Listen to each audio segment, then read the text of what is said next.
Hello friends, welcome to my YouTube channel garden log.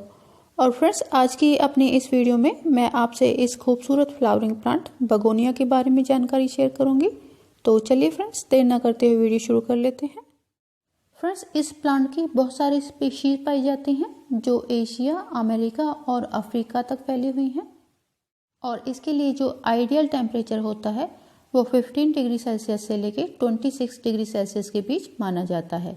लेकिन friends, इसकी बहुत सारी स्पीशीज़ होती हैं जो अलग अलग टेम्परेचर में भी रह लेती हैं। कुछ स्पीशीज़ इसकी 40 डिग्री सेल्सियस तक के भी टेम्परेचर को सहन कर लेती हैं और कुछ स्पीशीज़ 5 डिग्री सेल्सियस तक भी सर्वाइव कर लेती हैं।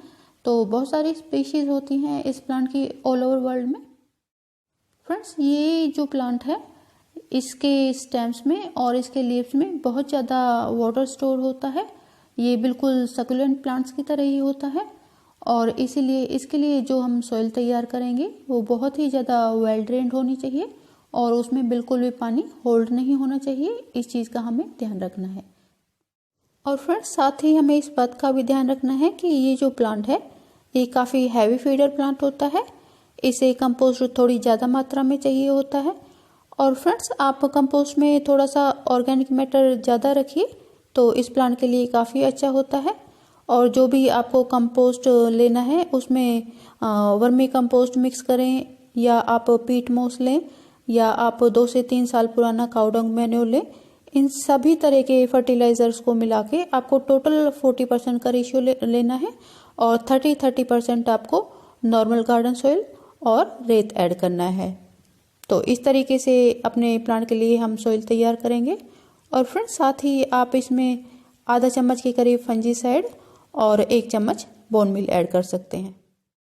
और फ्रेंड्स, अगर इस प्लांट के लिए वाटरिंग की बात करें तो जैसा कि मैंने आपको पहले भी बताया, इस प्लांट में खुद ही वाटर स्टोर होता है।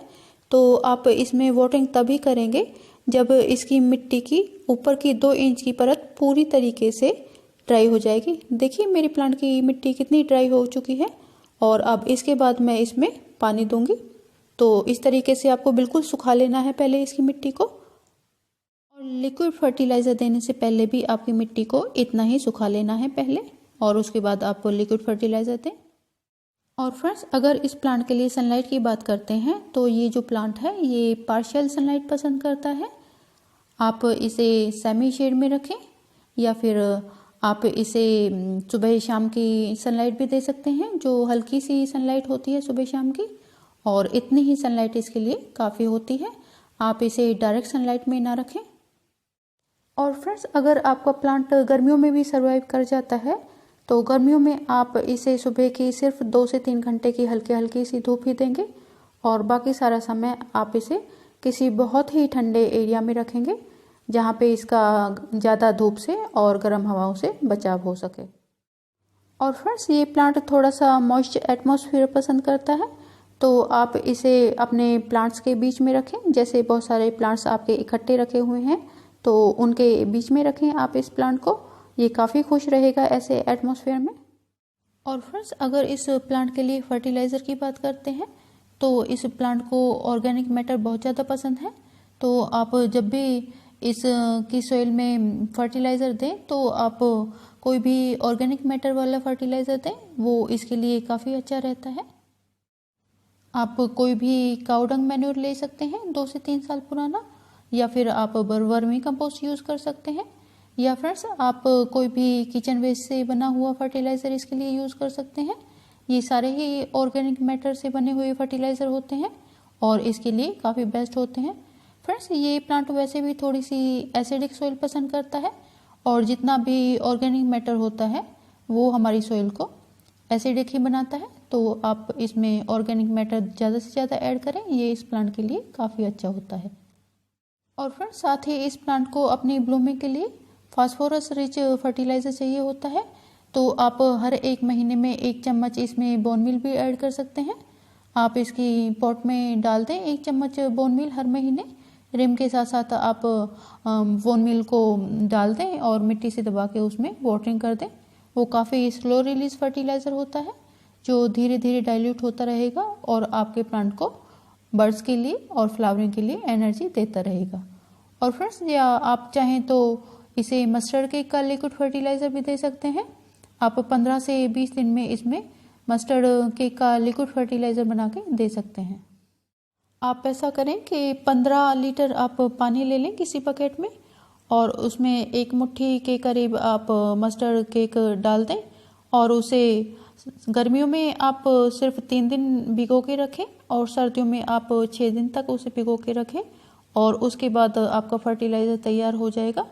आपको वो फर्टिलाइज़र अपने सारे जितने भी आपके फ्लावरिंग प्लांट हैं उनमें आप मस्टर्ड केक का लिक्विड फर्टिलाइज़र यूज़ कर सकते हैं।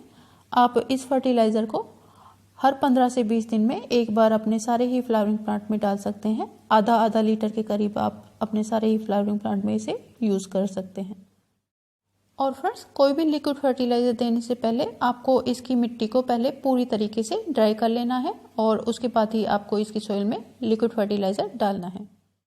और फ्रेंड्स, अगर आप केमिकल फर्टिलाइज़र यूज़ करना चाहते हैं तो आप NPK 5-10-5 भी दे सकते हैं इसे। वो फॉस्फोरस रिच फर्टिलाइज़र होता है और इस प्लांट की ब्लूमिंग में हेल्प करेगा। या फ्रेंड्स, आपको अगर इसकी ओवरऑल ग्रोथ के लिए फर्टिलाइज़र देना है तो आप इसे NPK 20-20-20 या फिर NPK 19-19-19 या फिर NPK 10-10-10 ये फर्टिलाइज़र आप इसमें डाल सकते हैं। ये जितने भी बैलेंस फर्टिलाइज़र होते हैं ये प्लांट की जो भी आपके प्लांट हैं उन सारे ही प्लांट्स की ओवरऑल ग्रोथ के लिए काफ़ी फ़ायदेमंद होते हैं। इस बैलेंस फर्टिलाइज़र को आप अपने किसी भी प्लांट में डाल सकते हैं। ये बैलेंस फर्टिलाइज़र सभी प्लांट के लिए काफ़ी अच्छा होता है। और फ्रेंड्स, आपको इस प्लांट की लीव्स और फ्लावर्स के ऊपर किसी भी तरीके का कोई स्प्रे नहीं करना है और ना ही कोई पानी डालना है और ना ही इस प्लांट को आपको फॉग में छोड़ना है। तो इस चीज़ का आप ध्यान रखें, वरना आपके जो प्लांट के जो लीव्स हैं उनमें फंगस लग जाती है कई बार और आपका पौधा ख़राब होने लगता है। तो इस चीज़ का आप ध्यान रखेंगे। और अगर आपको लगता है कि आपके प्लांट के लीव्स गंदे हो रहे हैं, आपको उनको वॉश करना है, तो आप इन्हें सुबह के टाइम में ही वॉश कर दें पत्तों को, ताकि शाम तक जो उनके ऊपर पानी गिरा हुआ है वो शाम तक आपका पानी सूख जाए अच्छी तरीके से और आपके प्लांट के लीव्स पे फंगस वगैरह ना लगे, आपके प्लांट खराब ना हो। तो इस चीज़ का आप ध्यान रखें। तो फ्रेंड्स, अगर आप इस तरीके से अपने बगोनिया की केयर करेंगे तो आपका बगोनिया प्लांट आपके पास पूरे सीजन बना रहेगा। आई होप फ्रेंड्स कि आपको मेरी इन्फॉर्मेशंस पसंद आई होंगी और अगर आपको मेरी वीडियोस पसंद आते हैं तो आप मेरे चैनल को सब्सक्राइब कीजिए, मेरी वीडियोस को लाइक एंड शेयर कीजिए और अगर आपका कोई क्वेश्चन हो तो आप मुझे कमेंट भी कर सकते हैं। ओके फ्रेंड्स, मैं वीडियो समाप्त करती हूँ। बाय।